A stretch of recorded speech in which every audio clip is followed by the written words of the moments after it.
সুস্বাদু উচ্চ ফলনশীল ফল সাম্মাম দেখতে অনেকটা বাতাবি লেবুর মতো হলেও ভেতরটা অনেকটা পেঁপে বা বাঙ্গির মতো। মূলত এই ফলটি মরুভূমিতে জন্মে। মরুভূমির ফল এখন শেরপুরের ঝিনাইগাতি উপজেলার গারো পাহাড়ে চাষ করে লাভবান হচ্ছে আনোয়ার হোসেন নামে তরুণ এক কৃষক।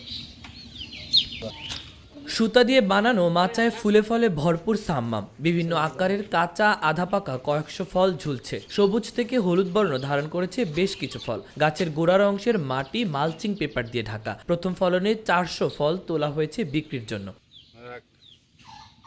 গারো পাহাড়ের গোমরা গ্রামের আনোয়ার হোসেন গত বছর ইউটিউব দেখে নিজের 10% জমিতে সাম্মাম চাষ করেছিলেন। বীজ সহ সবকিছু মিলিয়ে তখন খরচ হয় 25,000 টাকা। প্রথম বছরই ফল বিক্রি করে 2 গুণেরও বেশি টাকা লাভ হয় তার। তাই এবছর উপজেলা কৃষি কর্মকর্তার পরামর্শ ও সহযোগিতায় 33% জমিতে সাম্মাম চাষ করেন তরুণ এই উদ্যোক্তা।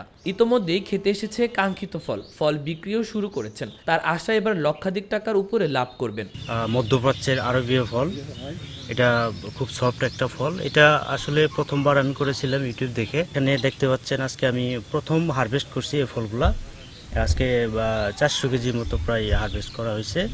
এতে সর্বোপরি বোঝা যায় যে এটা অধিক লাভবান এবং এটার চাহিদা আছে। ঢাকা শহর এবং স্থানীয় বাজারে বেশ চাহিদা আছে। সাম্মাম চাষ সম্প্রসারণ করলে স্থানীয় কৃষকরা যেমন অর্থনৈতিকভাবে লাভবান হবে, তেমনি অন্যদিকে পুষ্টি চাহিদা পূরণে ও বাজারে নতুন ফলের সমারোহ বৃদ্ধি পাবে, এমনটাই আশা কৃষি বিভাগের কর্মকর্তাদের। আমাদের বৃহত্তর ময়মনসিংহ অঞ্চলের ফসলের নিবিড়তা বৃদ্ধিকরণ প্রকল্পের আওতায় আমরা একটি প্রদর্শনী দিয়েছিলাম।